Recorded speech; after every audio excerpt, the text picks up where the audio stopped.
আমাদের আজকের টপিকস হচ্ছে HTML এসেনশিয়ালস ফর বিগিনার্স, অর্থাৎ যারা ওয়েব ডেভেলপমেন্ট শুরু করতে যাচ্ছি তাদের জন্য HTMLটাকে একটা গুছানো ফরম্যাটে আমরা কি কি করতে পারি HTML এর সেসব বিষয়বস্তু নিয়ে আমাদের আজকের সেশনটি সাজানো হয়েছে।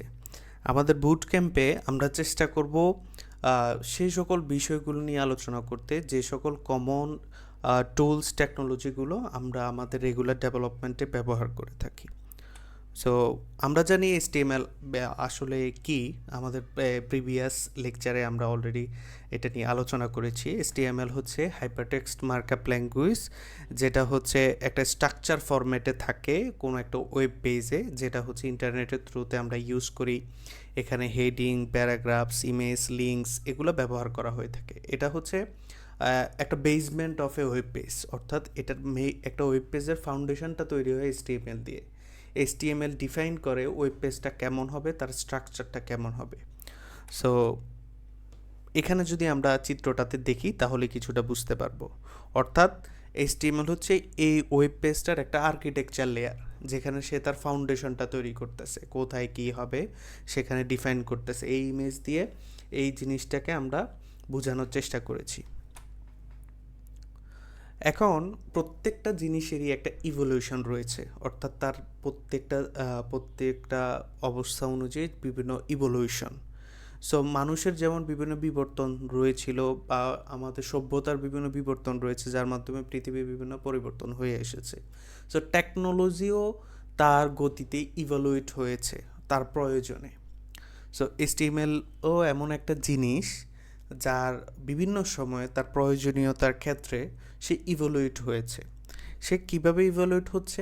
প্রথম দিকে যখন HTML এসেছিল বাজারে, it's just a text content, just line of English text.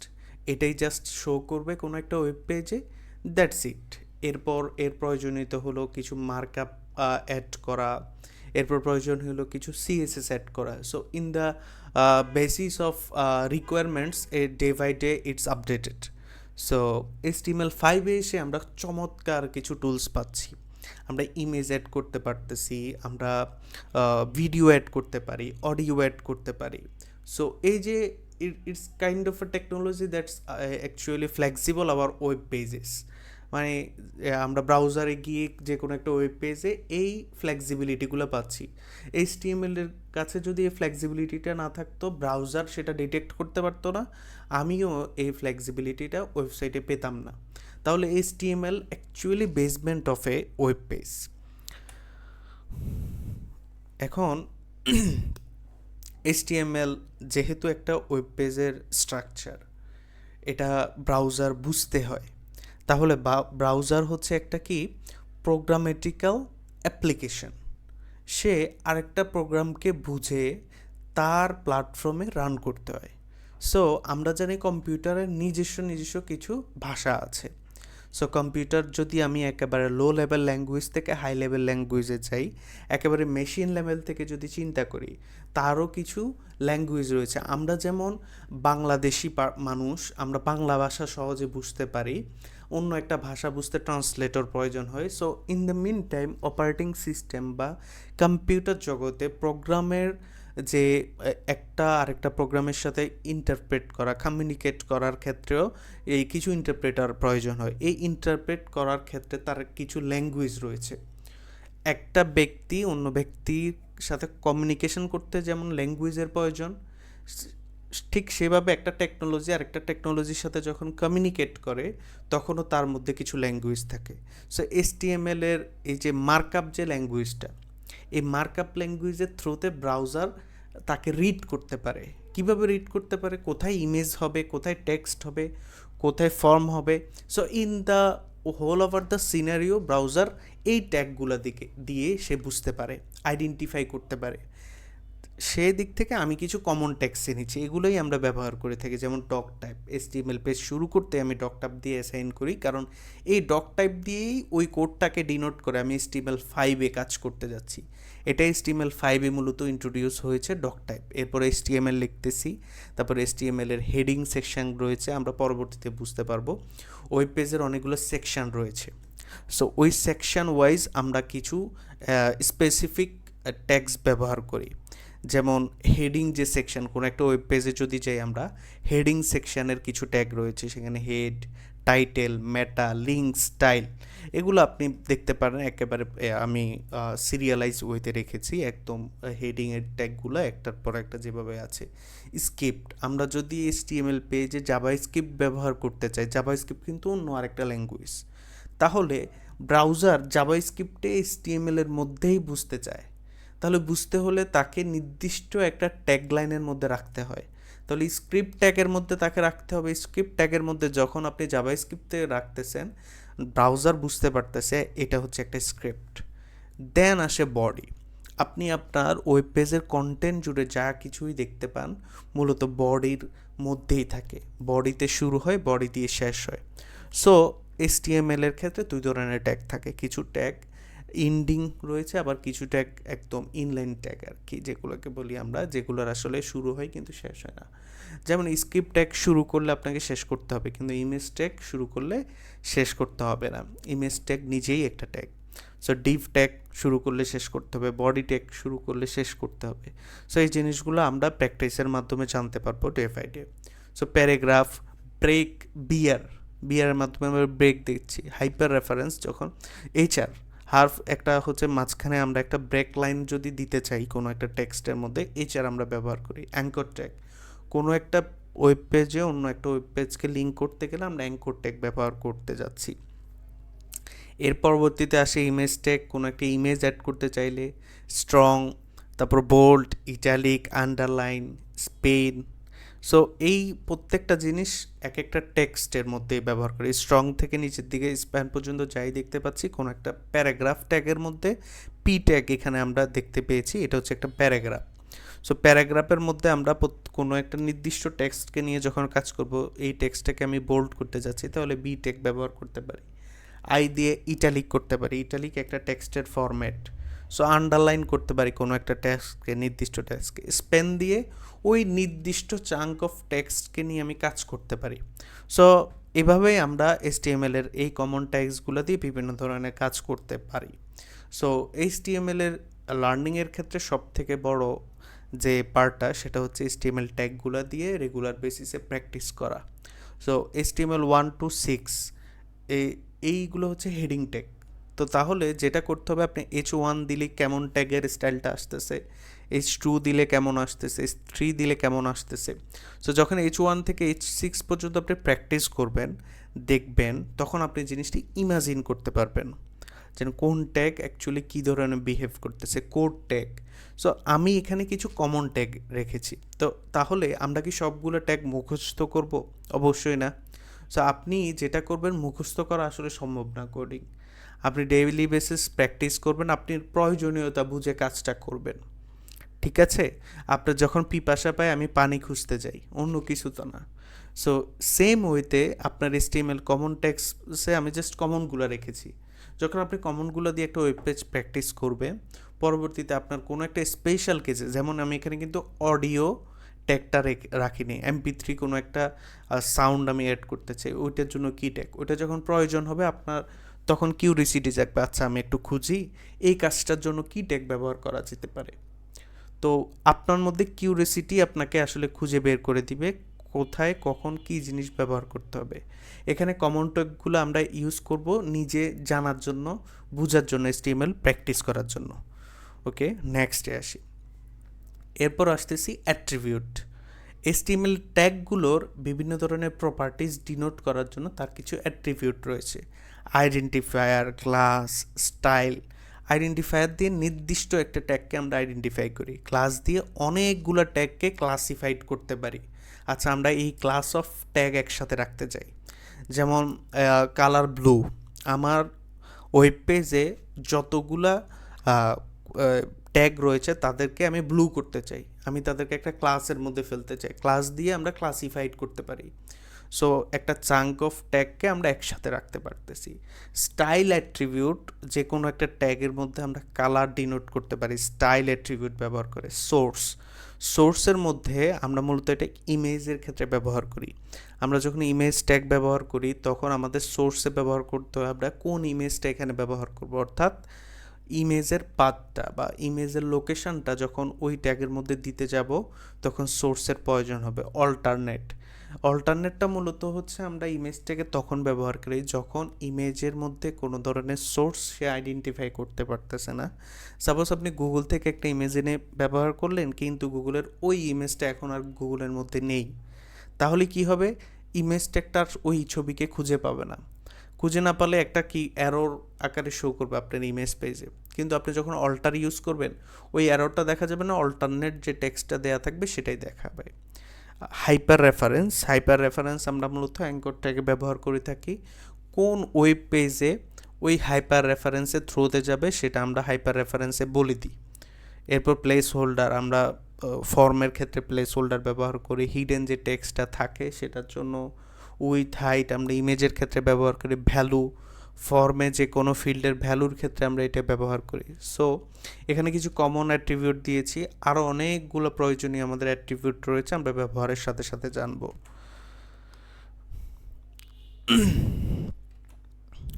এরপর যেহেতু আমরা কমন ট্যাগ এবং অ্যাট্রিবিউট দেখেছি, আমরা এখন চেষ্টা করব কিছু কোড দেখার জন্য। আচ্ছা, HTML এর কমন ট্যাগ দিয়ে আমি কিছু কোড করেছি এখানে।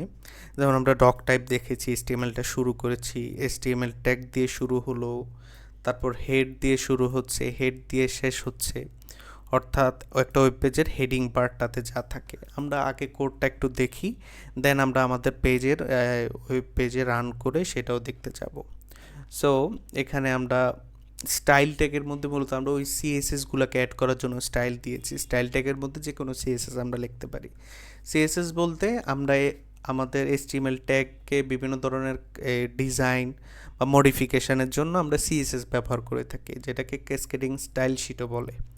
সো আমরা এখানে বডিতে একটা নির্দিষ্ট ফন্ট ফ্যামিলি সেট করার জন্য বডিতে এই সিএসএসটা ব্যবহার করেছি। এরপর মার্জিন ব্যবহার করছি, হাইলাইটার ব্যবহার করছি। সো এখানে H1 ট্যাগের মধ্যে আমরা একটা টাইটেল দিলাম, HR দিলাম, এরপর P ট্যাগ লিখতে যাচ্ছি। এরপর আমরা নির্দিষ্ট একটা টেক্সটকে স্প্যান করলাম, অর্থাৎ এটাকে বোল্ড করার চেষ্টা করলাম। এরপর আমরা ইমেজ ব্যবহার করলাম, যেখানে সোর্সের মধ্যে একটা ইমেজের লোকেশন দিলাম, যদি এটা একটা ভুল লোকেশন আপনারা জাস্ট এটা ডিনোট করার জন্য। এখানে অল্টারনেট ব্যবহার করলাম, যদি সে না পায় অল্টারনেটটা যাতে ব্যবহার হয়। এরপর আসলো পি ট্যাগ, আবার তার মধ্যে বিভিন্ন ধরনের ইনলাইন ট্যাগগুলো ব্যবহার করলাম, স্ট্রং, এরপর বোল্ড, এই ট্যাগগুলো ব্যবহার করছি। এরপর আমরা আবার পি ট্যাগের মধ্যে একটা অ্যাঙ্কর ট্যাগ ব্যবহার করলাম, ভিজিট মাই ওয়েবসাইট। তাহলে ওয়েবসাইট বলতে নির্দিষ্ট একটা ওয়েবসাইট, আপনারা দেখতে পাচ্ছেন একটা ওয়েবসাইটের লোকেশন দিলাম এবং সেটাকে টার্গেট ব্ল্যাঙ্ক করলাম। এই টার্গেট ব্ল্যাঙ্কও কিন্তু আরেকটা অ্যাট্রিবিউট, মানে যাতে সে ব্ল্যাঙ্ক মানে কি নতুন একটা ওয়েব পেজে যায়। দেখবেন আপনারা ওয়েবসাইটে ভিজিট করতেছেন, কিছু কিছু ইউআরএলে ক্লিক করলে পাশে একটা নতুন ট্যাব তৈরি হয়। সো ওই ট্যাবটা শুধুমাত্র টার্গেট ব্ল্যাঙ্কের জন্য, মানে নতুন একটা ব্ল্যাঙ্ক ট্যাব তৈরি করো। এটা যদি না দিই তাহলে সে ব্ল্যাঙ্ক ট্যাব তৈরি করবে না, সে এই পেজের মধ্যেই এই ইউআরএলটাকে লোড করাবে। সাপোজ আপনি গুগলে আছেন, গুগল থেকে ফেসবুকে চলে গেছে। সো দিস ইজ লাইক এখানে টার্গেট ব্ল্যাঙ্ক নেই। যদি টার্গেট ব্ল্যাঙ্ক থাকতো, গুগলের জায়গায় থাকতো, ফেসবুক আরেকটা নতুন ট্যাবে গিয়ে ওপেন হতো। জাস্ট এটুকুই, এই ফিচারের জন্য আমরা টার্গেট ব্যবহার করি। এরপর এখানে প্রির মধ্যে আমরা স্ক্রিপ্ট ব্যবহার করতে পারি চাইলে। তারপর ব্লক কোটের মধ্যে স্পেশাল কিছু টেক্সট, ব্লক কোটের কিছু অ্যাট্রিবিউট আছে যেটা আমরা প্রিভিউ করলে দেখতে পাবো। অ্যাব্রিভিয়েশন এখানে দিলাম।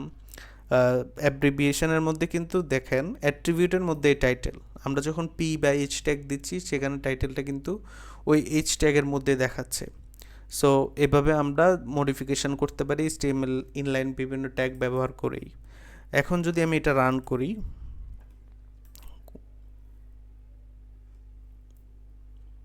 তাহলে কিন্তু প্রত্যেকটা জিনিস দেখতে পাচ্ছি। এখন এই যে মাই প্রোফাইল, এই লেখাটা কোত্থেকে আসলো? এই মাই প্রোফাইল উপরে যে লেখাটা দেখতে পাচ্ছেন এটা মূলত টাইটেল। আমরা একদম শুরুতে টাইটেল দিয়েছি মাই প্রোফাইল, এটাই মূলত আমরা এখানে দেখতে পাচ্ছি।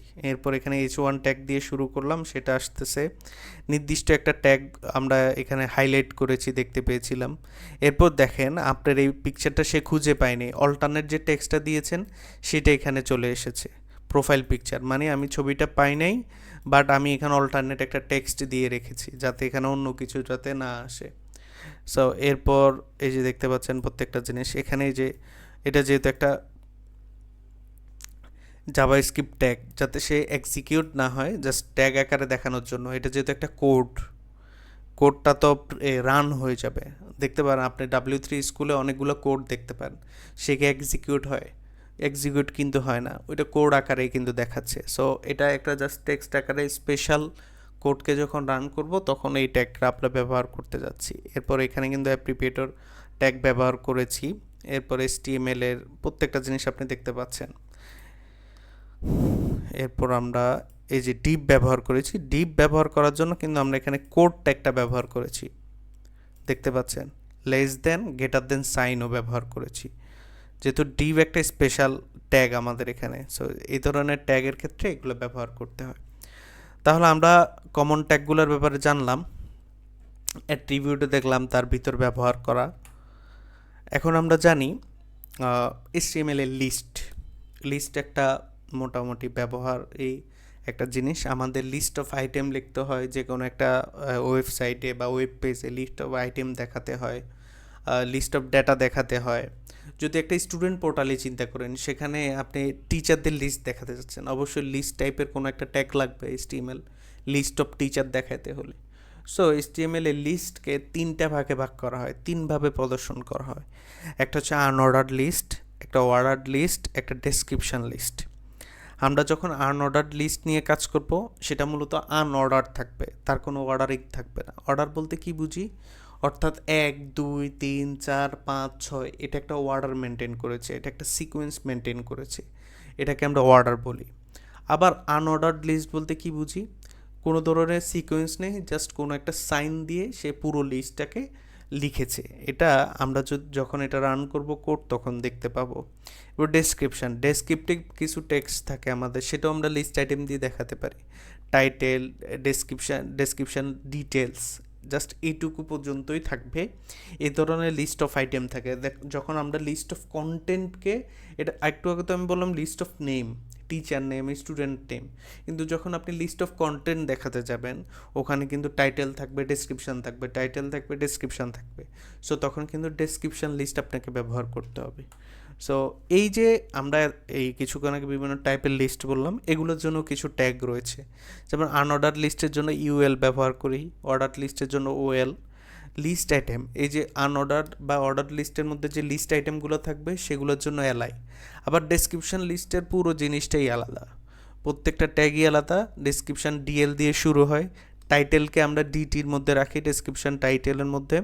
এরপর ডেসক্রিপশন ডিটেলস যেটা থাকে, ডিটেলসকে ডিটেলসের মধ্যে রাখি। ডিটেকে আবার ডেসক্রিপশন টার্মও বলা হয়, অর্থাৎ যে টাইটেল পোর্শনটা থাকবে সেটা আমরা DTর মধ্যে রাখবো, আর ডেসক্রিপশন ডিটেলসটাকে DDতে রাখবো। এরপর আসি আমরা এটা একটু প্র্যাকটিস করি। আমরা যদি লিস্ট ট্যাগসকে ভিজিট করি আমাদের ব্রাউজারের থ্রুতে, আগে আমরা কোডটা দেখি। লিস্ট আইটেমকে দেখেন, আমি প্রথমে আনঅর্ডার্ড লিস্টে লিখেছি, আনঅর্ডার্ড লিস্টের মধ্যে LI রেখেছি, মানে আনঅর্ডার্ড লিস্টের মধ্যে লিস্ট আইটেমগুলো থাকবে। আনঅর্ডার্ড লিস্টটা হচ্ছে মেইন ট্যাগ, প্যারেন্ট ট্যাগ, যা দিয়ে বোঝাচ্ছে আমার ভিতরে যতগুলো লিস্ট থাকবে এগুলো আনঅর্ডার্ড থাকবে। আর অর্ডার লিস্টের মধ্যে লিখলাম OL, মানে অর্ডার লিস্ট, আমার প্রত্যেকটা লিস্ট আইটেম অর্ডার আকারে দেখাবে 1 2 3 4 5 দিয়ে। আর ডেসক্রিপশানের ক্ষেত্রে দেখেন ব্যাপারটা একটু আলাদা। ডেসক্রিপশান লিস্ট দিয়ে শুরু হলো, ভিতরে ডিটি হতে ডেসক্রিপশান টার্ম বা টাইটেল যেটাই বলি এটা। আর এটার আন্ডারে হচ্ছে, মানে টার্মের আন্ডারে আমার ডেসক্রিপশন ডিটেলস, অর্থাৎ HTML এর যে ডিটেলসটা এখানে দিলাম, CSS এর ডিটেলসটা এখানে, জাভাস্ক্রিপ্টের ডিটেলসটা এখানে। সো এটাকে যদি আমরা এখন রান করি, কি দেখতে পাবো,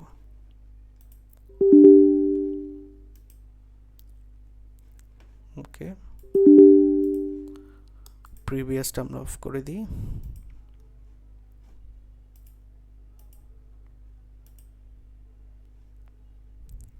ওকে, প্রিভিয়াসটা অফ করে দিলাম। আমরা এখন লিস্টটা দেখি। আনঅর্ডার লিস্ট কিভাবে দেখাচ্ছে, HTML CSS জাভাস্ক্রিপ্ট। আবার অর্ডার লিস্টটা কিভাবে দেখাচ্ছে, log in, choose course, start learning. Description লিস্টটা কীভাবে দেখছে, একটা টার্ম দেখাচ্ছে, ওই টার্মটার একটা ডিটেলস দেখাচ্ছে। টার্ম আসলো তার ডিটেলস, টার্ম আসলো তার ডিটেলস, দ্যাটস ইট। আমরা লিস্ট আইটেমগুলোকে এভাবে দেখাতে পারি। এখন আমরা আসি আমাদের টেবিল। এখন আপনি যখন একটা ওয়েব পেজ তৈরি করবেন, অনেক সময় আপনাকে টেবুলার ফরম্যাটে ডাটা দেখানোর প্রয়োজন হবে। আপনি অনেক প্রায় শত শত হাজার হাজার ডাটা একসাথে দেখাবেন, আপনি ছড়াই ছিটে তো ডাটা দেখাতে পারবেন না। অবশ্যই আপনাকে টেবুলার ফরম্যাটে দেখাতে হবে। আপনি কোনো একটা বড় হিসাবের ক্যালকুলেশন দেখাতে চান, সেক্ষেত্রে কিন্তু একটা টেবুলার ফরম্যাটে দেখাতে হবে। আপনি যদি এক্সেল দেখেন, এক্সেল একটা টেবুলার ফরম্যাট ডাটা। সো এই জিনিসটা কিন্তু এখন ওয়েব পেজে চলে এসেছে। এখন আমরা কিন্তু ওয়েব পেজ দিয়ে এক্সেল ফরম্যাট ম্যানেজ করতে পারি, এক্সেলের ফরম্যাটে ডাটা দেখতে পারি। সো এগুলো কীভাবে সম্ভব, এই টেবিল ট্যাগের মাধ্যমে। টেবিল ট্যাগে আমরা এগুলো দেখাতে পারি। সো টেবিলেরও কিছু কমন ট্যাগ রয়েছে, টেবিল ট্যাগ দিয়ে টেবিল শুরু হয়। টেবিলের রো রয়েছে, এই যে এখানে কিন্তু যদি টেবিলটা দেখি, এখানে কিন্তু এটা একটা রো, এটা একটা রো, এটা একটা রো। তাহলে প্রত্যেকটা কিন্তু এক একটা রো। রো হচ্ছে প্যারেন্ট, তার আন্ডারে থাকে এক একটা কলাম। তাহলে কি হচ্ছে, একটা রোতে 4টা কলাম, একটা রোতে 4টা কলাম। সো রোর ভিতরে আমাদের কলামগুলো থাকে। এরপরে টেবিল হেড। সো টেবিলের মধ্যে হেড যেটা রয়েছে, অর্থাৎ হেডকে আলাদাভাবে যাতে ডিনোট করা যায়। একটা টেবিলের প্রত্যেকটাই তো রো, কিন্তু কোনটা হেড। হেডের ক্ষেত্রে আমরা টিএইচ ব্যবহার করি, অন্যান্য ক্ষেত্রে আমরা টিআর ব্যবহার করি, মানে টেবিল রো, টেবিল হেড, যাতে হেডটাকে আমরা আলাদা আলাদা বুঝতে পারি। এরপরে রয়েছে টেবিল ডাটা, মানে টেবিল হেডের মধ্যে আমাদের যে ডাটাগুলো থাকবে বা টেবিল রোয়ের মধ্যে থাকবে, সেই ডাটাগুলো মূলত এই কলাম আকারে দেখাবে। এই যে প্রত্যেকটা রোতে কিন্তু ডাটা রয়েছে, এই যে টিডি, ঠিক আছে, প্রত্যেকটা বক্স এক একটা টিডি, মানে প্রত্যেকটা কলাম ডাটাগুলো যেগুলো। এবার টি হেড জানলাম, হেড অংশকে আমরা হেডের মধ্যে রাখি। টি হেড অংশটা পুরোটাই টি হেডের মধ্যে যাবে, তার মধ্যে টিএইচ যাবে, তার ভিতরে তো ডাটা থাকবে। ডাটা টিআর এর ক্ষেত্রেও এবং টিএইচ এর ক্ষেত্রেও, সেটা আমরা কোডে দেখলে আরও বিস্তর বুঝতে পারবো। টি বডি, অর্থাৎ পুরো বডিটাকে বডি অংশে রাখা। টি ফুটার অংশে রাখা। এগুলো খুব একটা ইম্প্যাক্ট না পড়লেও আপনার টেবিলটাকে আপনি মূলত একটা স্ট্রাকচার হইতে রাখলেন। আপনার কোডটা দেখলে বোঝা যাচ্ছে টি হেডটা কোন অংশ, টি বডি কোন অংশ, টি ফুট কোন অংশ, অর্থাৎ টেবিল ফুটার থাকে। দেখবেন পুরো একটা টেবিলে এসে রেজাল্ট, অর্থাৎ নিচে এসে ক্যালকুলেশনটা থাকে। আপনাদের মার্কশিট যদি ছোটোবেলা থেকে দেখে আসেন, পুরো ক্যালকুলেশনটা এসে নিচে কিন্তু একটা ক্যালকুলেশন বসে, total sum, total number of marks, total counts of marks, this is called T foot. So caption থাকে, ক্যাপশন দিতে পারি, কলাম গ্রুপ তৈরি করতে পারি, এরপর কল, অর্থাৎ কল দিয়ে আমরা কলাম ডিফাইন করতে পারি।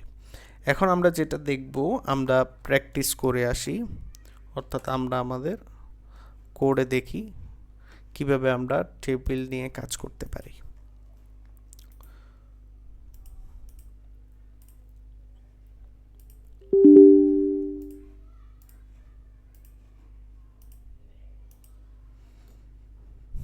আচ্ছা, প্রথমে আমরা কোডটা একটু দেখি। টেবিল এক্সাম্পল, এখানে আমরা টেবিলকে একটু স্টাইল দিলাম, ক্যাপশনকে একটু স্টাইল দিলাম। এই যে দেখেন, স্টুডেন্ট গ্রেডস এজ ইউজুয়াল, আপনাদের যেটা কমন যাতে বুঝতে পারেন। ক্যাপশন দিলাম কি, এটা কি টেবিলের ক্যাপশন মূলত কি কিসের উপর ভিত্তি করে আমরা টেবিলটা তৈরি করতেছি। টেবিল গ্রুপ তৈরি করলাম, প্রথমে একটা খালি স্পেস দিলাম।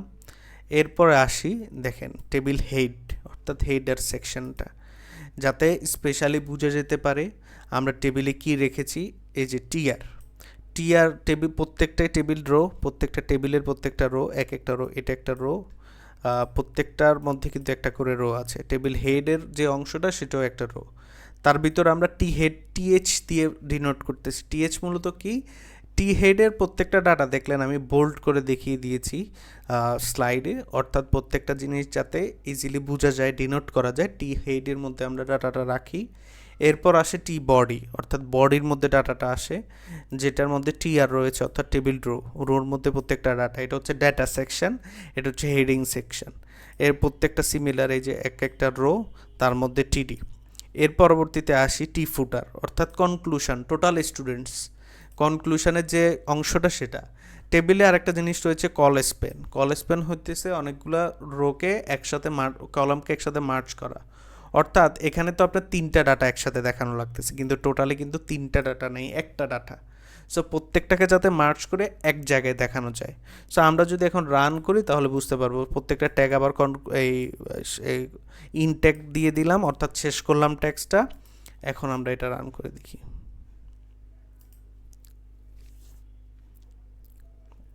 এই যে এটা তো হেডিং ট্যাগ, এরপরে ক্যাপশন দিলাম, এটা টিএইচ, কি চমৎকার বোঝা যাচ্ছে কোনটা হেডিং। আবার টি ফুট অর্থাৎ ফুটার আমরা বুঝতে পারতেছি। এখানে দেখুন, এখানে আপনার তিনটা কলাম, এটা একটা কলাম, এটা একটা কলাম, এটা কিন্তু ফুটারে এসে কিন্তু তিনটা না, আমরা কল স্প্যান 3 দিলাম, মানে তিনটা একসাথে হয়ে যাও, স্প্যান করে ফেলো একসাথে। সো কলামগুলোকে স্প্যান করে ফেললো, কল স্প্যান দেওয়াতে তিনটে একসাথে করে দেখাচ্ছে, আবার আলাদা আলাদা দেখাচ্ছে টিডিগুলা। সো এখানে একটা এক্সাম্পল আছে, এই এক্সাম্পলটা দেখে বুঝতে পারবেন আশা করি। এরপরের আমরা সেকশনে যাই।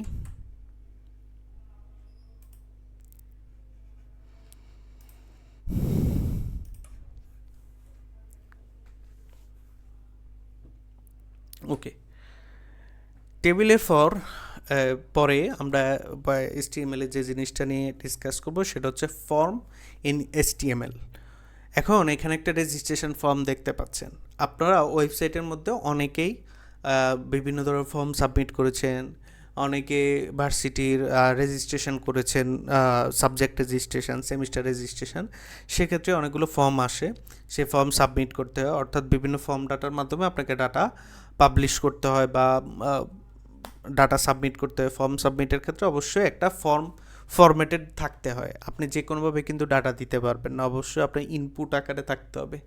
সো ওয়েবসাইটে ফর্ম ব্যবহার করার জন্য আলাদা ফরম্যাট রয়েছে HTML এ, সেই জিনিসটাই আমি এখন ডেসক্রাইব করব।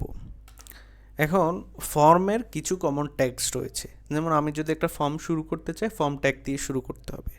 কোনো একটা ইনপুট দিতে চাইলে ইনপুট ট্যাগ দিতে হবে, সেখানে অ্যাট্রিবিউট থাকবে, অ্যাট্রিবিউট দিয়ে এটাকে কন্ট্রোল করতে হবে। এরপর লেবেল থাকবে, ওই ইনপুটটার আগেই আমাকে লেবেল দিতে হবে বা পরে লেবেল দিতে হবে, অর্থাৎ ইনপুটটাকে ডিনোট করা, এটা কিসের ইনপুট, লেবেল দিয়ে চিনানোর জন্য।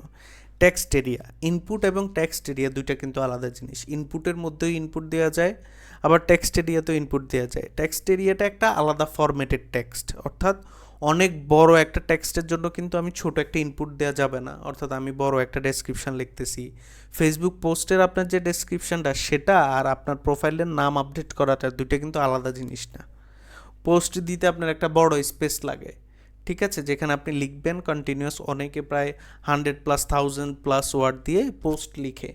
সো সেক্ষেত্রে তো আপনার টেক্সট এরিয়া লাগবে, শুধুমাত্র ইনপুট দিয়ে কিন্তু হবে না। সো সিলেক্ট, ড্রপডাউনের ক্ষেত্রে আমরা সিলেক্ট ব্যবহার করি। অপশানস, সিলেক্টের মধ্যে অপশানস থাকে, অর্থাৎ আমি যদি একটা সিলেক্ট ট্যাগ দিই তার ভিতর কোন কোন অপশান থাকবে সেগুলো অপশানসের মধ্যে। শেষ আসে বাটন, আপনি যে ফর্মটা সাবমিট করবেন একটা বাটন দিতে হবে, যেটা দিয়ে আপনি ফর্ম সাবমিট করবেন। এটা দুইভাবে দেওয়া যায়, ইনপুটের মধ্যে টাইপ সাবমিট দিলেও কিন্তু সাবমিট হবে, আবার বাটন দিয়েও সাবমিট করা যেতে পারে। এখন আমরা এটা এক্সাম্পলের মাধ্যমে দেখি, কোডিং এক্সাম্পলে। আচ্ছা, আমরা এখানে একটা ফর্ম তৈরি করেছি, ফর্ম ট্যাগ দিয়ে শুরু, এরপর লেবেল দিয়েছি, ইনপুট দিলাম, লেবেল দিয়েছি, আবার ফর দিয়েছি, অর্থাৎ এটা বোঝার জন্য এটা মূলত কোন লেভেল, এখানে তো অনেকগুলো লেভেল, আলাদা আলাদা করে ডিনোট করার জন্য। ব্রেক দিয়েছি যাতে এক লাইন পরে ব্রেক হয়, আবার এখানে দুইটা ব্রেক দিয়েছি যাতে একটা ইনপুট থেকে আরেকটা ইনপুটের দুইটা স্পেস থাকে আলাদা। সো এরপর মেসেজ, এরপর এখানে দেখতে পাচ্ছেন মেসেজটাকে আমি টেক্সট এরিয়াতে রাখলাম, কারণ নেম তো একটা স্পেসিফিক টেক্সটের মধ্যে, একটা নির্দিষ্ট টেক্সট, ছোট একটা টেক্সট হবে, কিন্তু মেসেজ কিন্তু অনেক বড় টেক্সট, সেখানে আমাকে ভালো ইন্ডিপেন্ডেন্ট এরিয়া দেওয়া লাগবে। সো আমরা এটা রান করলে বুঝতে পারবো। এরপর হচ্ছে টপিক, টপিকটাকে আমি রেখেছি সিলেক্টের মধ্যে, তার মধ্যে রেখেছি অপশানস, আলাদা আলাদা অপশান। এই যে আমি যাতে টপিক সিলেক্ট করতে গেলে এই অপশানগুলো পাই, সাপোর্ট, সেলস, ফিডব্যাক। এবার পুরো ফর্মটাকে আমি স্যান্ডের থ্রুতে সাবমিট করতে পারতেছি। তাহলে কি হলো, একটা ফর্মের মাধ্যমে, ফর্ম ট্যাগের মাধ্যমে আমি যে কোনো ফর্ম তৈরি করতে পারি। এটা তো সাবমিট ফর্ম, আমি চাইলে একটা registration, school college registration form এগুলো তৈরি করতে পারি। এখন আমরা জিনিসটাকে রান করব, আমি যদি এখানে রান করি তাহলে দেখতে পাবো আমাদের ট্যাগগুলো কিভাবে সাজানো গুছানো আছে। এই যে আমরা একটা কন্ট্যাক্ট আস, এটা হচ্ছে নর্মাল এজ ট্যাগ, এরপর নেম দিলাম, এখানে লেবেল আকারে ফিল্ড দেখতে পাচ্ছেন। এই যে আমি যে এখানে মেসেজ দিয়েছি এটা কিন্তু আমি ইচ্ছা মতো মুভ করাতে পারতেছি। তাহলে টেক্সট এরিয়া আর ইনপুট এটার মধ্যে অবশ্যই পার্থক্য রয়েছে। আর এখানে সিলেক্ট ব্যবহার করাতে আমি কিন্তু ড্রপডাউনে সিলেক্ট করতে পারতেছি। এখন আপনার ইনপুট বক্সের এখানে টাইপ রয়েছে, কিন্তু এগুলো প্রত্যেকটা টাইপ টেক্সট। আমি যদি এখানে পাসওয়ার্ড দিই, পাসওয়ার্ড যদি ব্যবহার করি তাহলে কিন্তু আমার এখানে, আমি যদি এটা রিলোড করি, আমি কিন্তু এখানে পাসওয়ার্ড ফরম্যাটে দেখতে পাচ্ছেন। কেউ কিন্তু আপনি কি টাইপ করতেছেন এটা দেখবে না। তাহলে এখানে টাইপ দিয়ে অনেক কিছু ম্যানেজ করা যায়, যেমন ইমেল, এখানে ইমেল টাইপ দেওয়া হয়েছে। অবশ্যই আপনাকে ইমেলই দিতে হবে। এখানে কোনো একটা টেক্সট দিলেন, সাবমিট করার সময় কিন্তু সে নেবে না। এই যে দিতে হবে gmail.com, এরপর সে এটা নেবে, আদারওয়াইজ সে কিন্তু এখানে ভ্যালিডেট করতেছে। সো ঠিক এইভাবে আমরা কিছু জিনিস এখানে রেস্ট্রিক্টেড করে দিতে পারি টাইপ দিয়ে, সেভাবে আমরা করতে পারি। আচ্ছা, এভাবে আমরা ফর্ম তৈরি করতে পারি। এখন যদি আমরা নেক্সট যাই, সিমেন্টিক ট্যাগস, আমি এটাকে শুরুতে না রেখে সর্বশেষে রেখেছি, যেহেতু এটা একটা স্মার্টনেস, আমার কাজের একটা স্মার্টনেস, এটা নেসেসারি না, এটা একদম ইম্পর্টেন্টটা, এটা করতেই হবে এমন কোনো কাজ না ওয়েব পেজে, কিন্তু এটা হচ্ছে আপনার একটা ওয়ার্কিং স্মার্টনেস। প্রত্যেকটা জিনিসের স্ট্যান্ডার্ড রয়েছে। HTML ট্যাগ দিয়ে কাজ করার সময় সিমেন্টিক ট্যাগস বলতে পারেন, এটা হচ্ছে একটা স্মার্টনেস, যে কেউ আপনার কোডটা দেখে বুঝতে পারে আপনার কোডটা মিনিংফুল। অর্থাৎ সিমেন্টিক ট্যাগস দিয়ে আমি প্রত্যেকটা অংশকে ওয়েব পেজের আলাদা আলাদা করতে পারি, ডিনোট করতে পারি। ব্রাউজারও বুঝতে পারে আমার কোন পোর্শন কী কাজে আসবে। যেমন আপনি ডিভ দিয়ে পুরো ওয়েব পেজে যে কোনো ট্যাগ বা সেকশন তৈরি করতে পারবেন, ডিভিশন আর কি, এটা দিয়ে আপনি আলাদা আলাদা করতে পারবেন সেগমেন্টে। কিন্তু সিমেন্টিক ট্যাগস কেন লাগতেছে তাহলে? সিমেন্টিক ট্যাগস দিয়ে, ডিপ দিয়ে তো আপনি বুঝতে পারতেছেন না কোনটা সাইড বার, কোনটা হেডার, কোনটা কি। কিন্তু সিমেন্টিক ট্যাগসে ট্যাগসগুলো এমন, প্রত্যেকটা সেকশন রিডেবল, বুঝতে পারা যায় এই সেকশনটা এই নির্দিষ্ট সেকশনের জন্যই ব্যবহার করা হয়েছে, দেখে বোঝা সম্ভব। আচ্ছা, এখন এখানে দেখতে পাচ্ছেন সিমেন্টিক ট্যাগস হেডার। এই যে দেখেন পাশে আমি কিন্তু একটা গ্রাফও তৈরি করে দিচ্ছি, একটা গ্রাফিক্যাল ভিউ অর্থাৎ প্রোটোটাইপও রয়েছে। হেডার ট্যাগটা মূলত আমরা হেডার সেকশনের জন্য ব্যবহার করি, ন্যাবটা ন্যাবের জন্য, মেইনটা মেইন পুরো সেকশনের জন্য করতে পারেন, সেকশন এইটুকু সেকশনকে সেকশন, নিচে আর্টিকেল লিখলে আর্টিকেলের জন্য আর্টিকেল, সাইড বার হলে সাইড, দেখতে পাচ্ছেন, ফুটারের জন্য ফুটার, ফিগার হচ্ছে আমি যখন কোনো ছবি তৈরি করব সেটার জন্য কিন্তু আমরা ফিগার ব্যবহার করতে পারবো। ওই ফিগারের ক্যাপশন, মার্ক, টাইমের জন্য টাইম, অর্থাৎ প্রত্যেকটা ট্যাগের আলাদা আলাদা ডেফিনেশন তৈরি হচ্ছে। সো আমি এভাবে কাজ করলে আসলে কি বেনিফিট হতে পারে, সো এই বেনিফিটগুলো আমি উল্লেখ করেছি। কেন আমি এটা ব্যবহার করব সিমেন্টিক ট্যাগস, এটা না ব্যবহার করলে কি হয়? প্রথমত হচ্ছে আপনার কোডটা ইজিলি আপনি বুঝতে পারবেন, পড়তে পারবেন এবং মেনটেন করতে পারবেন। আরেকটা হচ্ছে যে কোনো পাবলিক ওয়েবসাইট বা ওয়েব পেজ রিলিজ করার সময় এসইও সব থেকে বেশি ইম্পর্ট্যান্ট। সবাই চায় আমার কোডটা এমনভাবে করুন যাতে এসইও ফ্রেন্ডলি হয়। তাহলে আপনি যখন সিমেন্টিক ট্যাগস ফলো করবেন আপনার পেজটা ওয়েল এসইও মেনটেইনড হবে। এছাড়া আরও অনেক ট্যাগ রয়েছে, মেটা ট্যাগ রয়েছে, ট্যাগিং ফলো করতে হয়, বাট কোডের কিছু স্ট্যান্ডার্ড থাকে, এসইও স্ট্যান্ডার্ড। এই স্ট্যান্ডার্ডগুলোর একটা হচ্ছে সিমেন্টিক ট্যাগস ব্যবহার করা। এরপর স্ক্রিন রিডিং বা অ্যাসিস্টিভ টেকনোলজিস, মানে হচ্ছে এটা দিয়ে ইজিলি আপনার রিডেবল, এটা আমি বলেছিলাম, যেটা হচ্ছে টেকনোলজিগুলো ইজিলি অ্যাডপ্ট করা যায়। এবার হচ্ছে মেক্স কোড মোর অর্গানাইজ এবং প্রফেশনাল, অর্থাৎ এমনভাবে কোডটা করতেছেন যার মাধ্যমে আপনাকে অর্গানাইজড এবং প্রফেশনাল মনে হচ্ছে আপনার কোডটা। সো আমরা সিমেন্টিক ট্যাগস ফলো করব। আমরা অনেকগুলা HTML এর বিষয়বস্তু নিয়ে আলোচনা করেছি। সো প্রত্যেকটা পোর্শনে আমরা HTML কমন ট্যাগস ব্যবহার করেছি, অ্যাট্রিবিউট ব্যবহার করলাম, স্টাইল ট্যাগও কিন্তু দেখিয়েছি, যেটার মাধ্যমে আমরা ছোট ছোট CSS, একদম ইজিএস CSS ব্যবহার করব। এগুলো ব্যবহার করলে আমরা একটা স্ট্রাকচার হইতে দেখতে পারবো। এখন আমরা যদি সিমেন্টিক ট্যাগের একটা এক্সাম্পল দেখি, আমি এখানে একটা সিমেন্টিক ট্যাগের এক্সাম্পল তৈরি করেছি।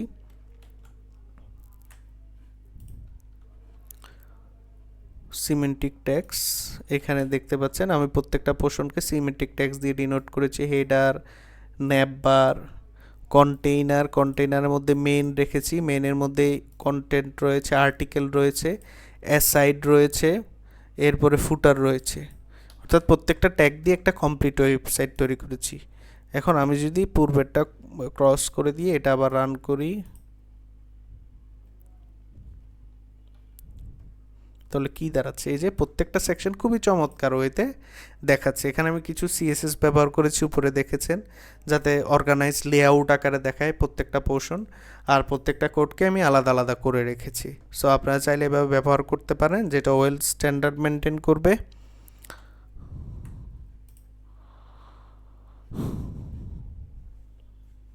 এখন